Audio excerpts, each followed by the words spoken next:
अब इसके बाद फिर आता है कि total number of alveoli in both lungs, ये breathing and the respiration chapter है। Total number of alveoli in the both lungs जो होता है 300 मिलियन होता है। प्राइमरी ब्रोंकाई, सेकेंडरी ब्रोंकाई और ट्रांसफरी ब्रोंकाई। फिर आता है इनिशियल ब्रोंक्यूल, टर्मिनल ब्रोंक्यूल और रेस्पिरेटरी ब्रोंक्यूल। इनिशियल ब्रोंक्यूल तक सी सेप्ट हाइलाइन कार्टिलेज जो होता है। टर्मिनल ब्रोंक्यूल तक कंडक्टिंग पार्ट है जो होता है। Type 1 निमोफाइट simple squamous epithelial tissue होता है, डिफरेंट लेयर बनाता है। टाइप 2 निमोफाइट लेफिथिन रिलीज करता है। Surface area of the lungs 80 से 100 मीटर स्क्वायर है जो होता है। IICM के उल्टा होता है। IICM कॉन्टैक्ट करेगा तो वॉल्यूम बढ़ेगा, जबकि IICM कॉन्टैक्ट करेगा तो वॉल्यूम है जो घटेगा। बेसेंट मेम्ब्रेन नॉन सेलुलर होता है। पहले डायफ्राम मसल कॉन्टैक्ट करते हैं, फिर IICM है जो कॉन्टैक्ट करता है। पल्मोनरी वॉल्यूम जो होता है rate of breathing into TB होता है, यानी 1216 गुना 500, यानी 6000 से 8000 मिलीलीटर पर मिनट या 6 से 8 मिलीलीटर पर मिनट। O2 एटमॉस्फेयर से टिश्यू में अगर देखें तो 159 से 104, फिर 95 और 40 इस प्रकार से जाएगा। और CO2 जो कि टिश्यू से एटमॉस्फेयर में जाता है तो होता है 45, फिर 40, फिर 0.3। CO का बाइंडिंग 2 टाइम्स ज़्यादा होता है O2 से, जबकि CO2 का बाइंडिंग 20 ही टाइम्स ज़्यादा है CO2 से। 100 ml ब्लड में 15 ग्राम हीमोग्लोबिन होता है। 1 ग्राम हीमोग्लोबिन 1.34 ml O2 से है जो बाइंड करता है। तो 15 ग्राम हीमोग्लोबिन 100 ml ब्लड यानी कि 20 ml O2 से है जो बाइंड करेगा। O2 जो होता है नॉर्मल कंडीशन में 20 ml लेकर आएगा तो 5 ml देगा बॉडी को, और अफ्टरनेस कंडीशन में 20 ml का ट्रक आएगा तो 15 ml देगा। CO2 के केस में 20 ml का ट्रक आएगा तो 4 ml ही देगा बॉडी को। 4 ml बॉडी को मतलब 4 ml बॉडी से जाएगा, और जब अफ्टरनेस एक्सरसाइज रहता है तो 14 ml जाता है 20 ml का। फिर डीऑक्सीनेटेड ब्लड में 75% है जो O2 होता है। 26 mm of the Hg parcel P50 value है, यानी 50% ऑफ O2 सैचुरेट होता है। राइट शिफ्ट में P50 वैल्यू बढ़ता है, जबकि लेफ्ट शिफ्ट में P50 वैल्यू है जो कम होता है। CO2 का है जो ट्रांसपोर्ट होता है 70%। CO2 का ट्रांसपोर्ट देखें तो 70% बाइकार्बोनेट के रूप में, 23% HbCO2 के रूप में और 7% प्लाज्मा के रूप में। नियर द टिश्यू देखें तो क्लोराइड शिफ्ट होगा प्लाज्मा से RBC के अंदर। HB near the tissue buffer का काम करेगा, और HHB यानी हेमोग्लोबिनिक एसिड है जो बनेगा। एक RBC में 218 मिलियन HB है जो होता है। नियर एल्वोलाई यहाँ बाइकार्बोनेट RBC में आएगा, प्लाज्मा से क्लोराइड बाहर प्लाज्मा में जाएगा, यानी रिवर्स क्लोराइड शिफ्ट होगा। एल्वोलाई के पास RBC में HB स्ट्रॉन्ग एसिड की तरह काम करता है। बाइकार्बोनेट यहाँ पर बफर का काम है जो करेगा। कार्बोनिक एनहाइड्राइड को जीडिन चाहिए। Some amount of carbonic anhydride plasma में भी होता है। फिर अगर MO देखें मेडुला ऑब्लांगेटा तो DRG इंस्पिरेटरी एरिया होगा, डायफ्राम मसल और IICM नॉर्मल ब्रीथिंग कंट्रोल करेगा, और VRG है जो एक्सपिरेटरी एरिया होगा, IICM एब्डोमिनल मसल इसको कहते हैं। इनवॉलेंट्री ब्रीथिंग में कंट्रोल अब बाय द मेडुला ऑब्लांगेटा, और वॉलेंट्री ब्रीथिंग को है जो सेरेब्रम कंट्रोल करता है। बुक लंग्स जो है स्कॉर्पियन और स्पाइडर में होता है। टिनेडिया गिल्स या पल्मोनरी सैक के लंग्स मोलस्का में होता है। फिर 2 फीट एडर्मल ब्रैंकिया इकाइनो में होगा। डायफ्राम एंटीरियर पोस्टीरियर एक्सिस में होता है, और इंटरकोस्टल मसल जो होता है डॉर्सोवेंट्रल एक्सिस में होता है। अब यहाँ पर breathing and exchange of the gases का देख रहे हैं NCERT। तो as you have read earlier, oxygen is utilized by the organism to indirectly break down the simple molecule like the glucose, amino acid, fatty acid to derive energy to perform the various activity. Carbon dioxide CO2, which is harmfully also released during the above catabolic reaction. It is therefore evident that O2 has to be continuously provided to the cell, and the CO2 produced by the cell have to be released out. This process of the exchange of the O2 from the atmosphere with the CO2 produced by the cell is called the breathing, commonly known as a respiration. Place your hands on your chest. You can feel the chest moving up and down. You know that it is due to the breathing. How do we breathe? The respiratory organs and the mechanism of breathing are described in the following section of this chapter. तो सबसे पहले आता है respiratory organs. Mechanism of the breathing vary among the different groups of the animals depending mainly on their habitat and the levels of the organisation. Lower invertebrates like the sponge, coelenterates, flatworm etcetera exchange O2 with the CO2 by the simple diffusion over their entire body surface. Earthworm use their most critical, and insects have a network of the tubes, tracheal tubes to transport atmospheric air within the body. A special vascular structure called the cilia, bronchial respiration, are used by most of the eukaryotic arthropods and mollusca, whereas the vascular bags called the lungs. Pulmonary respiration are used by the terrestrial forms for the exchange of the gases. Among the vertebrates, fish with the gills, whereas the amphibians, reptiles, birds, mammals, and the respire through the lungs. Amphibians like the frog can respire their most skin through their most skin, cutaneous respiration जिसे कहेंगे। तो gills अगर होता है तो उसको कहते हैं ब्रैंकियल, लंग्स होता है तो पल्मोनरी, और स्किन होता है तो उसको कहते हैं क्यूटेनियस। अब बात करते हैं ह्यूमन रेस्पिरेटरी सिस्टम की।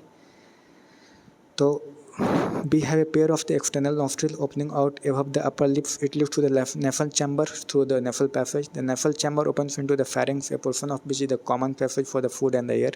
The pharynx opens through the larynx region into the trachea. The larynx is a cartilaginous box which helps in the sound production and hence called the sound box.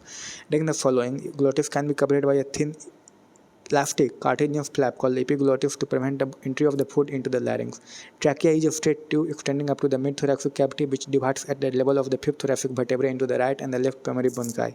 Each bronchi undergo repeated division to form the secondary and the tertiary bronchi and bronchioles ending up in a very thin terminal bronchioles. The tracheae, primary, secondary and the tertiary bronchi and the initial bronchioles are supported by the incomplete cartilaginous rings. Each terminal bronchiole gives rise to a number of the very thin, irregular, bolted and vascular bag-like structure called the alveoli. The branching network of the alveoli, the branching network of the bronchi, bronchioles and alveoli comprise the lungs. We have two lungs which are covered by a double-layered pleura with the pleural fluid between them. It reduces the friction on the lung surface. The outer pleural membrane is in close contact with the thoracic lining, while inner pleural membrane is in close contact with the lung surface. और AITS में पूछा था. The part starting with the external nostril up to the terminal bronchiole constitute the conducting part, where the alveoli and their ducts form the respiratory or the exchange part of the respiratory system. The connecting part transports the atmospheric air to the alveoli, clears it from the foreign particles, humidify and brings the air to the body temperature. Exchange part is the part of the actual diffusion of the O2 and the CO2 between the blood and the atmospheric air. The lungs are situated in the thoracic chamber, which is anatomically near third chamber. The thoracic chamber is formed dorsally by the vertebral column, ventrally by the sternum, laterally by the ribs, and on the lower side by the dome-shaped diaphragm. The anatomical setup of the lungs in the thorax is such that any change in the volume of the thoracic cavity will be reflected in the lungs pulmonary cavity. Such an arrangement is essential for the breathing as we cannot directly alter the pulmonary volume. Lungs में है जो कोई muscles है जो नहीं होता है, lungs में खुद कोई मसल्स नहीं होता है. अब यहाँ पर जो लंग्स का डायग्राम दिया हुआ है, diagrammatic view of the human respiratory system, section view of the left lung is shown below. जिसमें हो गया एपिग्लोटिस, लैरिंक्स हो गया, ट्रैकिया हो गया, ये हो गया इधर प्लूरल मेम्ब्रेन, फिर अल्वोलाई, प्लूरल फ्लूइड हो गया और ब्रैंकियोल हो गया, फिर इधर lungs cut in of the rib और ब्रोंकस दिखाए हुए, फिर डायफ्राम दिए हुए इधर. अब इसके बाद फिर कहता है कि respiration involves the following of step: breathing or the pulmonary ventilation by which atmospheric air is drawn in and the CO2 rich alveolar air is released out. Diffusion of the gases O2 and the CO2 across the alveolar membrane. Transport of the gases by the blood. Diffusion of the O2 and CO2 between the blood and the tissue. Utilization of the O2 by the cells for the catabolic reaction and the resultant release of the CO2, cellular respiration. फिर आता है mechanism of the breathing. तो कहता है breathing involves two stages: inspiration during which atmospheric air is drawn in and the expiration by which the alveolar air is released out. The movement of the air into and out of the lungs is carried out by creating a pressure gradient between the lungs and the atmospheric air. Inspiration can occur if the pressure between the lungs intrapulmonary pressure is greater than the atmospheric pressure. That means there is negative pressure in the lung with respect to the atmospheric pressure. Similarly, expiration takes place when the intrapulmonary pressure is higher than the atmospheric pressure. The diagram and the slide set of the muscle external and the internal intercostal between the ribs helps in the generation of the such gradients. Inspiration is initiated by the contraction of the diaphragm, which increases the volume of the thoracic chamber in with the anterior posterior axis. The contraction of the external intercostal muscle lifts up the ribs and the sternum, causing an increase in the volume of the thoracic chamber in the dorsoventral axis. The overall increase in the thoracic volume causes a similar increase in the pulmonary volume. An increase in the pulmonary volume decreases the intrapulmonary pressure to less than the atmospheric pressure, which forces the air from the outside to move into the lungs. That means the inspiration. Relaxation of the diaphragm and the intercostal muscle returns the diaphragm and the sternum to their normal position and reduces the thoracic volume and thereby the pulmonary volume. This leads to an increase in the intrapulmonary pressure to slightly above the atmospheric pressure, causing the expulsion of the air from the lung. That means expiration. We have the ability to increase the strength of the inspiration and expiration with the help of additional muscle in the abdomen. On an average, a healthy human breathes about 12 to 16 times per minute. The volume of the air involved in the breathing movement can be estimated by using a spirometer, which helps in the clinical assessment of the pulmonary function. अब यहाँ पर दिखा हुआ है mechanism of the breathing showing the inspiration and expiration. ये air entering lungs हो गया, volume of the thorax increase, ribs and the sternum raised, rib cage दिखा हुआ है, diaphragm contracted, air expelled from the lungs, lips and the sternum returned to the original position, diaphragm relaxed and arched upwards, volume of the thorax decreased हो जाता है. अब यहाँ पर आता है कि डायफ्राम जो है एंटेरियर पोस्टीरियर एक्सिस में करता है और ईआईसीएम जो है डोर्सोवेंट्रल एक्सिस में है जो मूवमेंट करता है. अब respiratory volumes and the capacity की बात करें तो टिडल वॉल्यूम पहला है, the volume of the air inspired और expired during a normal respiration it is approximately 500 ml, that means a healthy man can inspire और एक्सपायर अप्रॉक्सीमेटली 6000 से 8000 ml of the air per minute, क्योंकि 500 गुना 12 ये सब 16 करेंगे तो 6000 से 8000 आएगा। फिर आएगा इंस्पायरेटरी एयर वॉल्यूम IRV, तो additional volume of the air person can inspire by a forceful inspiration this average 2500 से ml से 3000 ml। और फिर एक्सपायरेटरी एयर वॉल्यूम, तो additional volume of air person can expire by forceful expiration this average 1000 ml से 1100 ml। फिर आता है residual volume, तो volume of the air remaining in the lung even after a forceful expiration this average 1100 ml to 1200 ml। By adding up a few respiratory volume described above, one can derive various pulmonary capacity which can be used in the clinical diagnosis। फिर आता है inspiratory capacity IC, total volume of air a person can inspire after a normal expiration, this includes tidal volume and the inspiratory rear volume TV plus IRV। फिर आता है expiratory capacity, total volume of the air a person can expire after a normal inspiration, this includes tidal volume and the expiratory rear volume TV plus ERV। फिर आता है functional residual capacity FRC, तो the volume of the air that will remain in the lung after the normal expiration this includes ERV plus RV। और vital capacity होता है the maximum volume of the air a person can breathe in after a forceful expiration this include ERV TB and IRV। और the maximum volume of air a person can breathe out after a forceful inspiration. और total lung capacity TLC, तो the total volume of air accumulated in the lung at the end of the forceful inspiration this include RV ERV TB and the IRV। और the vital capacity plus residual volume. अब इसके आगे फिर आता है exchange of the gases, तो alveoli are the primary part of the exchange of the gases. Exchange of the gases also occur between the blood and the tissue। O2 and the CO2 are exchanged in these sites by the simple diffusion mainly based on the pressure concentration gradient, solubility of the gases as well as the thickness of the membrane involved in the diffusion are also some important factors that can affect the rate of the diffusion। Pressure contributed by an individual gas in a mixture of the gases is called a partial pressure and is represented as the PO2 for the oxygen and the PCO2 for the carbon dioxide। Partial pressure of these two gases in the atmospheric air and the two sides of the diffusion are given in table 14.1 and in the figure 14.3। The data given in the table clearly indicates a concentration gradient for the oxygen from the alveoli to the blood and blood to the tissue। तो atmospheric air 159 से 104, फिर उसके बाद 95 40, बीच में है जो 40 कर दो। उसी तरफ से जब टिश्यू से जा रहे हैं एटमॉस्फेरिक एयर की तरफ तो CO2 का 45 45 40 0.3, जो बच गया वहाँ पर 40 कर दो, जो बचता है उसमें 40 40 वजह लिख दो। अब यहाँ पर दी हुई है diagrammatic representation of the exchange of the gases at the alveolus and the body tissue with the blood and the transport of the oxygen and the carbon dioxide। तो पहले इंस्पायर्ड एयर में partial pressure of O2 alveolar air में 104 mF/Hg है और partial pressure of CO2 40 mF/Hg है alveolus के अंदर। फिर पल्मोनरी वेन से गया, उसके बाद सिस्टमिक आर्टरी से कैरिंग ऑक्सीजन ब्लड, तो सिस्टमिक आर्टरी के अंदर partial pressure of O2 जो है 95 mF/Hg है, partial pressure of CO2 जो है 40 mF/Hg है। और टिश्यू के अंदर फिर partial pressure of O2 40 mm और partial pressure of CO2 जो हो गया 45 mm हो गया सिस्टमिक वेन्स में। और इसके बाद फिर आता है कि a gradient is present for the CO2 in the opposite direction from the tissue to the blood and blood to the alveoli at the solidity of the CO2 20 से 25 times higher than that of the O2। और इसको पूछा गया है the amount of the CO2 that can diffuse through the diffusion membrane per unit difference in the partial pressure is much higher compared to that of the O2।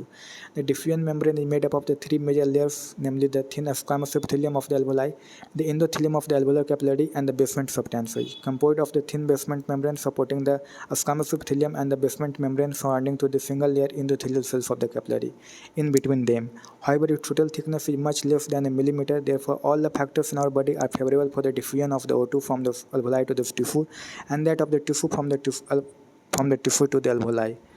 ये दोनों के है जो बेसमेंट मेम्ब्रेन को मिलाकर है ये। और फिर इधर है कि diagram of the section of an alveolus with the pulmonary capillary. यहाँ पर हो गया squamous epithelium of the alveolar cell, one cell thick दिए हुए, basement substance endothelium of the blood capillary है जो दिखाए हुए। अब आता है यहाँ पर ट्रांसपोर्ट ऑफ द गैसेज। तो ट्रांसपोर्ट ऑफ द गैसेज में आता है कि blood is the medium of the transport of the O2 and the CO2। About 97% of the O2 is transported by the RBC in the blood। The remaining 3% of the O2 is carried in a dissolved state through the plasma। Nearly 20 से 25% of the CO2 is transported by the RBC, where the 20% of it is carried as a bicarbonate। About 1% of CO2 is carried in a dissolved state through the plasma। अब blood यहाँ पर लिखा है, plasma करके दिया है था AIT उसमें, तो ब्लड को प्लाज्मा करके इस तरह से जो दे सकता है, चेंज करता है स्टेटमेंट। 70% CO2 है जो बाइकार्बोनेट के रूप में 23% HbCO2 ग्रुप में और 7% प्लाज्मा ग्रुप में। तो 23% HbCO2 ग्रुप में है, ये AITF में पूछा था। अब आता है ट्रांसपोर्ट ऑफ द ऑक्सीजन। तो hemoglobin is a red colored iron containing pigment present in the RBC. O2 can bind with the hemoglobin in a reversible manner to form the oxyhemoglobin. Each hemoglobin molecule can carry a maximum of the 4 molecules of the O2. Binding of the oxygen with the hemoglobin is primarily related to the partial pressure of O2, partial pressure of CO2, hydrogen ion concentration, and the temperature are the other factors which can interfere with this binding. A sigmoid curve is obtained when the percentage saturation of the hemoglobin with O2 is plotted against the partial pressure of O2. This curve is called oxygen dissociation curve and is highly useful in studying the effect of the factors like the partial pressure of CO2, H plus concentration, etc. on binding of the O2 with the hemoglobin. In the alveoli, where there is high partial pressure of O2, low partial pressure of CO2, lower H plus concentration, and low temperature, the factors are all favorable for the formation of the oxyhemoglobin. Whereas in the tissue, where low partial pressure of O2, high partial pressure of CO2, high H plus concentration, and the higher temperature exist, the conditions are favorable for the dissociation of oxygen from the oxyhemoglobin. This clearly indicates that O2 gets bound to the hemoglobin in the lung surface and gets dissociated at the tissue. Every 4 ml of the oxygenated blood and can deliver around 5 ml of the O2 to the tissue under the normal physiological condition. अब यहाँ पर दिया हुआ है oxygen dissociation curve, ये हो गया 7500 partial pressure of oxygen mmHg में 40 और इधर फिर 100 दिखाया हुआ है। फिर आता है transport of the carbon dioxide. तो CO2 is carried by the hemoglobin at the carb amino hemoglobin about 20 to 25%. This binding is related to the partial pressure of CO2. Partial pressure of O2 is a major factor which could affect this binding. When the partial pressure of CO2 is high and the partial pressure of O2 is low, as in the tissue, more binding of the carbon dioxide occurs. Whereas when the partial pressure of CO2 is low and the partial pressure of O2 is high, as in the alveoli, dissociation of the CO2 from the carb amino hemoglobin take place. That means CO2 which is bound to the hemoglobin from the tissue is delivered at alveoli. RBC contain a very high concentration of the enzyme carbonic anhydrase and the minor quantity of the same is present in the plasma too. This enzyme facilitates the following reaction in the both directions. CO2 plus H2O कार्बनिक anhydride के presence में H2CO3 बनाएगा, फिर कार्बनिक anhydride के presence में टूट कर HCO3 plus H plus H बन At the tissue site where the partial pressure of CO2 is high due to the catabolism, CO2 diffuses into the blood, RBC and the plasma and forms the bicarbonate and the H+. At the alveolar site where the partial CO2 is low, the reaction proceeds in the opposite direction leading to the formation of the CO2 and the H2O. Thus, the CO2 trapped at the bicarbonate at the tissue level and transported to the alveoli is lead out as the CO2. Every 4 ml of the deoxygenated blood delivers approximately 4 ml of the CO2 to the alveoli. जैसे कुछ कार्बनिक anhydride plasma में भी रहता है, केमोसेंसिटिव area उन्हें। उसके बाद फिर आता है रेगुलेशन ऑफ द रेस्पिरेशन। तो इसमें आता है कि human beings have a significant ability to maintain and moderate the respiratory rhythm to suit the demands of the body tissue. This is done by the neural system. A specialised centre present in the medullar region of the brain called the respiratory rhythm centre is primarily responsible for this regulation. Another centre present in the pons region of the brain called the pneumotaxic centre can B moderate the function of the respiratory rhythm center. Neural signals from this center can reduce the duration of the inspiration and thereby alter the respiratory rate. A chemosensitive area is situated adjacent to the rhythm center, which is highly sensitive to the CO2 and hydrogen ion. Increase in the shock tension can activate this center, which in turn can signal the rhythm center to make the necessary adjustment in the respiratory process, by which this shock tension can be eliminated. Receptor associated with the aortic arc and the carotid artery can also recognize change in the CO2 and H plus concentration and send the necessary signals to the rhythm center for their remedial action. The role of the oxygen in the regulation center in the regulation of the respiratory rhythm is quite insignificant. अब chemosensitive area उन्हें medulla में एडिफेंट to the RBC होता है, Arctic arc और carotid artery में. पोन्स medulla के respiratory rhythm centre में चुप कराता है थोड़ी देर के लिए फास्टर एंड स्लोअर ब्रीथिंग करके. नॉर्मली पोन्स काम नहीं आता है, खाली है जो एनर्जी ही काम करेगा. अब बात करते हैं disorder of the respiratory system. तो asthma is difficulty in breathing causing wheezing due to the inflammation of the bronchi and the bronchioles. Emphysema is a chronic disorder in which alveolar valves are damaged, due to which the respiratory surface is decayed. One of the major causes of this is the cigarette smoking. फिर आता है occupational respiratory disorder. In the certain industry, especially those involving grinding or the stone breaking, so much dust is produced that the defense mechanism of the body cannot fully cope with the situation. Long exposure can give rise to inflammation leading to the fibrosis, proliferation of the fibrous tissue, and thus causing serious lung damage. Workers in such industry could wear the protective mask. अब इसका summary में आता है कि cells can utilize oxygen for the metabolism and produce energy along the substances like the carbon dioxide, which is harmful. Animals have evolved different mechanisms for the transport of the oxygen to the cells and for the removal of the carbon dioxide from the air. We have built a respiratory system comprising two lungs and the associated air passage to perform this function. The first step in the respiration is breathing, by which atmospheric air is taken in at inspiration and the alveolar air is released out at expiration. Exchange of the O2 and the CO2 between the deoxygenated blood and the alveoli. Transport of these gases throughout the body by the blood. Exchange of the O2 and the CO2 between the oxygenated blood and the tissue, and the utilization of the O2 by the cells. Cellular respiration are the other steps involved. Inspiration and expiration are carried out by the creating pressure gradient between the atmospheric air and the alveoli with the help of the specialized muscle, intercostal and the diaphragm. Volumes of the air involved in this activity can be estimated with the help of the spirometer and are of clinical significance. Exchange of the O2 and the CO2 at the alveoli and the tissue occurs by the diffusion. Rate of the diffusion is dependent upon the partial pressure gradient of the O2, partial pressure of O2 and the CO2, their solubility, as well as the thickness of the diffusion surface. These factors in our body facilitate diffusion of the O2 from the alveoli to the deoxygenated blood, as well as from the deoxygenated blood to the tissue. The factors are favorable for the diffusion of the CO2 in the opposite direction from the tissue to the alveoli. Oxygen is transported mainly at the oxyhemoglobin in the alveoli, where partial pressure of O2 is higher. O2 gains bond to the hemoglobin, which is easily dissociated at the tissue, where the partial pressure of O2 is low and the partial pressure of CO2 and H+ concentration are high. Nearly 20% of the carbon dioxide is transported at the bicarbonate with the help of the enzyme carbonic anhydrase. 20 to 25% of the carbon dioxide is carried by the hemoglobin as a carb aminohemoglobin. In the tissue, where partial pressure of O2 is high, it gets bound to the blood. In the alveoli, partial pressure of O2 is low and partial pressure of O2 is high, it gets removed from the blood. Respiratory rhythm is maintained by the respiratory center in the medulla region of the brain. A pneumotaxic center in the pons region of the brain and the chemosensitive area in the medulla can alter the respiratory mechanism.